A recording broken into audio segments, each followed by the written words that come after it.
नमस्कार भक्तों। 18 पुराणों में विष्णु पुराण का महत्व बहुत ही स्थान बहुत ही महत्वपूर्ण है और ऊंचा भी है। इसकी रचयिता श्री पाराशर जी हैं। इसमें अन्य विषयों के साथ भूगोल, ज्योतिष, कर्मकांड, राजवंश, श्री कृष्ण चरित्र आदि कई प्रसंगों का बड़ा ही अनूठा और विशद वर्णन किया गया है। भक्ति और उसकी प्रशांत धारा तो इसमें सर्वत्र ही प्रच्छन्न रूप से बह रही है। यद्यपि यह पुराण विष्णुपुर परक है तो भी भगवान शंकर के लिए इसमें कहीं भी अनुदार भाव प्रकट नहीं किया गया है। संपूर्ण ग्रंथ में शिव जी का प्रसंग संभवतः श्री कृष्ण बाणासुर संग्राम में ही आता है। सो वहाँ स्वयं भगवान कृष्ण महादेव जी के साथ अपनी अभिन्नता प्रकट करते हैं।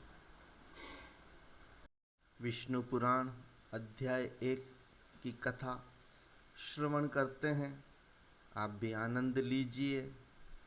तो अध्याय 1 में श्री शुत जी महाराज बोलते हैं, मैत्रेय जी ने नित्य कर्मों से निवृत्त हुए मुनिवर पाराशर जी को प्रणाम कर उनके चरण छूकर, हे गुरुदेव, मैंने आप ही से संपूर्ण वेद, वेदांग और सकल धर्म शास्त्रों का क्रमशः अध्ययन किया है। हे मुनि श्रेष्ठ, आपकी कृपा से मेरे विपक्षी भी मेरे लिए यह नहीं कह सकेंगे कि मैंने संपूर्ण शास्त्रों के अभ्यास में परिश्रम नहीं किया।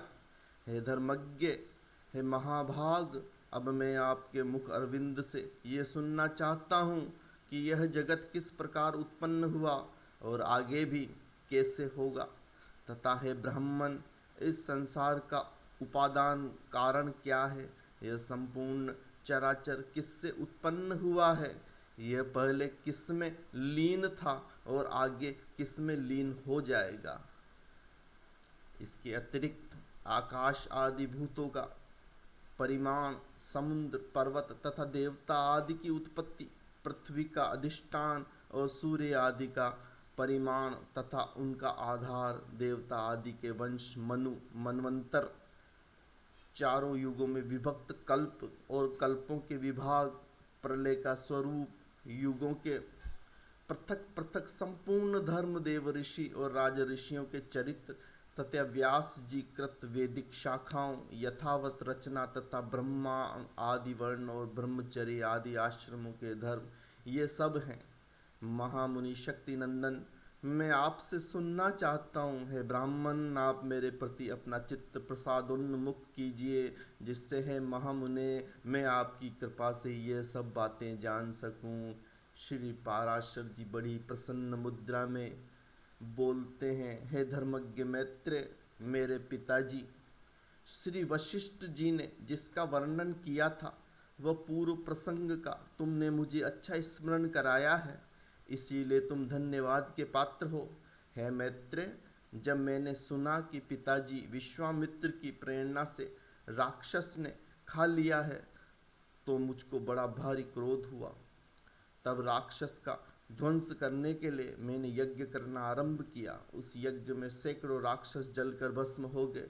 इस प्रकार उन राक्षसों को सर्वथा नष्ट होते देख मेरे महाभाग पितामह वशिष्ठ जी मुझसे बोले, हे वत्स, अत्यंत क्रोध करना ठीक नहीं, अब इसे शांत करो।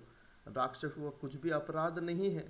तुम्हारे पिता के लिए तो ऐसा ही होना था। क्रोध तो मूर्खों ही हुआ करते हैं, विचारकों को भला कैसा हो सकता है। भैया, भला कौन किसको मारता है, पुरुष स्वयं ही अपने कियों का फल भोगता है। हे प्रियवर, यह क्रोध तो मनुष्य के अत्यंत कष्ट से संचित यश और तप का भी प्रबल नाशक है। हे तात, इस लोक और परलोक दोनों को बिगाड़ने वाले इस क्रोध का महर्षिगण सर्वदा त्याग करते हैं, इसलिए तू इसके वशीभूत मत हो। अब इन बेचारे निरपराध राक्षसों को दग्ध करने से कोई लाभ नहीं है।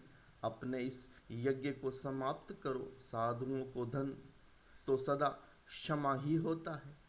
महात्मा दादाजी के इस प्रकार समझाने पर उनकी बातें और गौर कर विचार मैंने यह यज्ञ समाप्त कर दिया। इससे मुनि श्रेष्ठ भगवान वशिष्ठ जी बहुत ही प्रसन्न हुए। उस समय ब्रह्मा जी के पुत्र पुलत्स्य जी वहाँ आए। है मैत्रेय, पितामह वशिष्ठ जी ने उन्हें अर्घ्य दिया।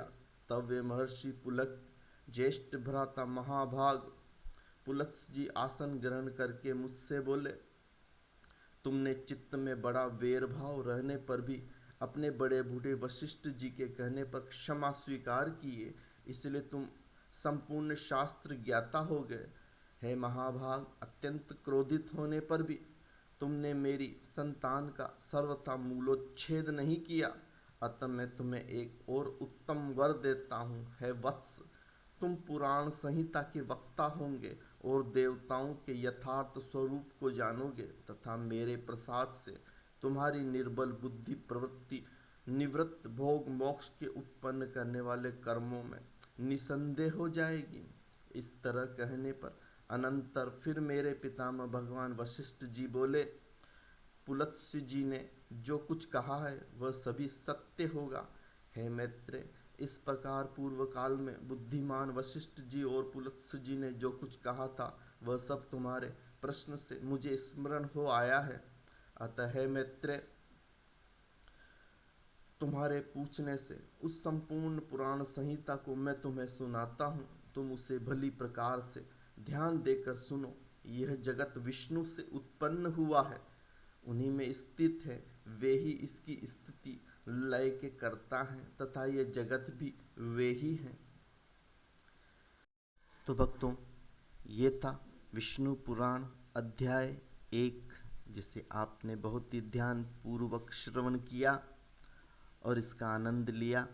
अगर आपको आनंद आया है तो चैनल को लाइक कर दीजिए और सब्सक्राइब कर दीजिए, क्योंकि आप एक लाइक और एक सब्सक्राइब करते हैं तो हमें हौसला मिलता है, हमारी हिम्मत बढ़ती है और हम आगे भी आपको इसी प्रकार वेद पुराण धर्म संहिता की बातें बताते रहेंगे। और अगर आप लाइक और सब्सक्राइब नहीं करेंगे तो हमें लगता है कि हमारे द्वारा सुनाई हुई कहानियाँ आपको अच्छी नहीं लग रही है, तो फिर हम हताश हो जाते हैं। इसीलिए हमें हताश न होने दीजिए, हम आगे भी आपके लिए इसी तरह कहानियाँ बनाते रहें और सुनाते रहें। इसके लिए आपका भी फर्ज बनता है कि आप एक लाइक और एक सब्सक्राइब ज़रूर करें, क्योंकि ईश्वर के लिए दिया हुआ लाइक और सब्सक्राइब अवश्य ही जीवन काल में काम आता है। तो भक्तों, इसी के साथ आज ये अध्याय प्रथम समाप्त करते हैं। अगली श्रृंखला में अध्याय 2 आपके लिए प्रस्तुत करेंगे और उम्मीद करते हैं कि आपको भी यह अध्याय अच्छा लगा होगा और आगे आपके लाइक और सब्सक्राइब हमें बता ही देंगे कि आपको कितना अच्छा लगा। धन्यवाद।